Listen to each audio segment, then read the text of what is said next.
So as you know, I am from New Orleans, Louisiana. I've lived here since I was 18 years old. I went out to go watch fireworks last night, and then we came directly home afterwards, and I went to sleep. And I was woken up by a phone call from my mother, who wanted to make sure that we were all okay, because I had not yet heard about what had happened in the city of New Orleans last night, which is a truck driving down through a supposed to be barricaded street, running over and killing at this point now 15 people, injuring at least 30 more, I think, and then also shooting two police officers in the shootout before he was himself taken out by the police. And then what else happened? In Las Vegas, you had a Tesla Cybertruck. Somebody drove up the Cybertruck to the front of the Trump Hotel on the Vegas Strip. And what happened? It blew up. I'm not going to show either of the videos. I haven't quite seen the video. I haven't yet seen the video of the Cybertruck. You can easily find on any of social media, I'm sure, the moment where some camera had actually seen and captured when the truck turned onto Bourbon Street and started running over people. Now, Bourbon Street is supposed to have these little like concrete or metal or whatever, just posts in the middle of the street to prevent people from driving up it during, the night or whenever. Now, when I was in college, it was just police barricades, like plastic and wooden police barricades that would say, hey, no driving here. But after, I think, the previous German Christmas attack is when New Orleans decided that it was going to implement these things to block off the ability to drive down the street during the nights. And they're neatly created. They can move. They can be pushed over to the side. But they're currently repairing them because they want to get them fixed fully before the Super Bowl. We get the Super Bowl next month. So they were working on them, and it didn't get done by the Sugar Bowl, which was supposed to be today, but it's now tomorrow. But even then, I don't think that they would have stopped what happened, because if you watch the video, you see a police car blocking the path of anybody wanting to be able to drive down the street to get down the street. But this guy made a turn and drove on the sidewalk and then continued driving down the street after he passed the truck, the police truck. And I don't think these little posts would have prevented anybody who wanted to drive down the sidewalk on any of the streets.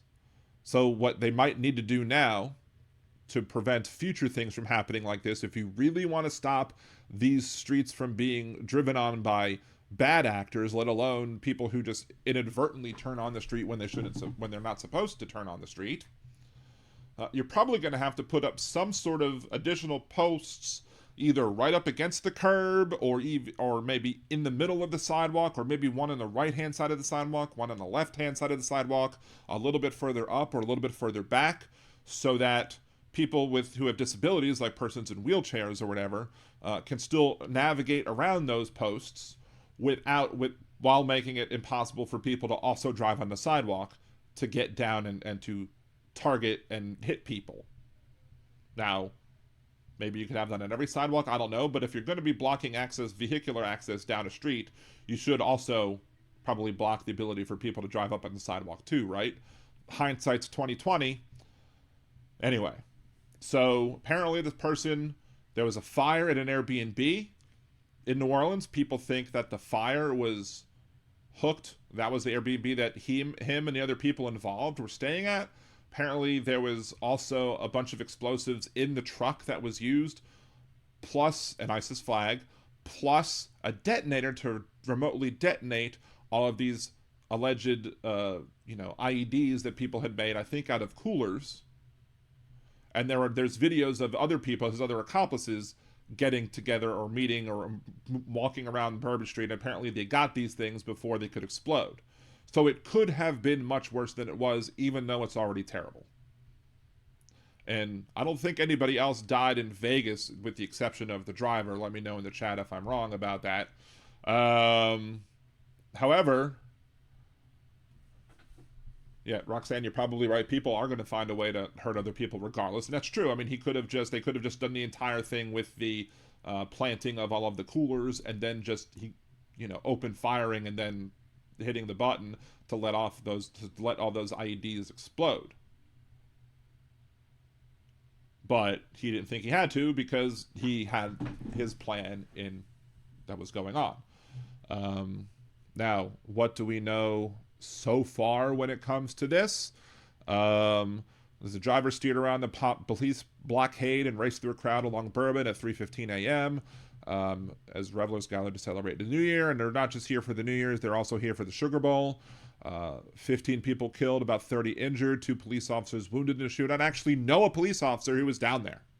I do know a police officer who was down there. Somebody who I think newly became a New Orleans police officer, maybe because of the fact that Kirkpatrick, the chief of the New Orleans police, is somebody who actually is a change agent who works within the police system and who has a record of standing up against government corruption and not wanting to, help cronies get, tickets written off or whatever. She, in her old job, was, I think, asked to not enforce some tickets or whatever, or to sign off on some tickets. They said, okay. She said, no, I'm not going to do that. They said, okay, you're going to get fired. And then she sued for wrongful termination and won. So that's the person who's in charge of the New Orleans Police Department now, which I think is good.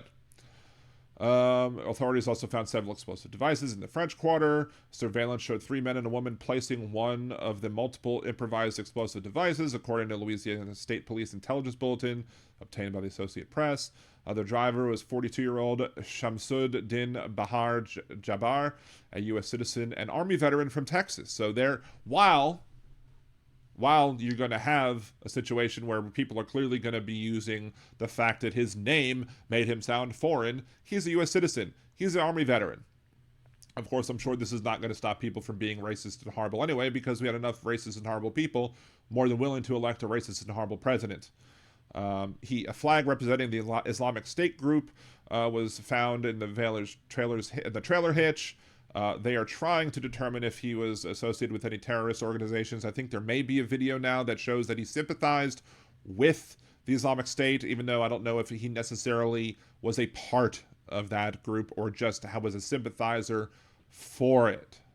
Thea Duncan, a special assistant in charge of the FBI, said that the agency does not believe Jabbar acted alone. Of course he didn't act alone because they saw the other people acting with the coolers or whatever. And let's see, what have they found? Who was in the crowd? There are, again, revelers, people there for the Sugar Bowl, between number 2 Georgia, number 3 Notre Dame. That game was proposed, it says Thursday night on this article, but I think it's Thursday afternoon. They have the bollards, which is what the barriers are called, to protect vehicle attacks along Bourbon Street. But again, get around it. As some people in chat say, yeah, people are already, people are going to find ways to harm people regardless of what you put in place. But it's always good to make it harder for terrorists to act in terroristic ways, right? So that's a lot of what we know. But one of the other things that we know is, and we'll probably talk about this maybe on Monday when we find out more information as well. When more information comes out, we'll talk about this more, because it is clearly an issue that affects people living in New Orleans and Louisiana, but it also is clearly something that affects the entire nation, especially if the two attacks are, the one in Vegas and the one in New Orleans, are all, if there actually was a coordinated effort between the two, if they're related in any way, etc. So why might we believe that? There's not much information out there to show that, that they were related. However, the car renting app Turo is now in the spotlight, according to Hill, because both of the cars that were used in these attacks, the one in Vegas and the one here in New Orleans, were rented through that one particular company. So I'll have another video on that briefly. But that is the one thing that links those two together. We will see if anything more comes of that, if it just happens to be a coincidence. It seems a little unlikely for two attacks to take place on the same day, using cars rented for the same company. I find it highly unlikely that these are not related events. But again, even if it's unlikely, it still could be unrelated and could be just a coincidence. But odds are, in my opinion, it's probably not a coincidence. And I'm sure they'll find more examples of, or things that connect these two people at some point in the near future. And of course, we will talk about that on the show. Anyway, what do you think about this video? Remember to like the video, share it, subscribe to the channel, and have a good day.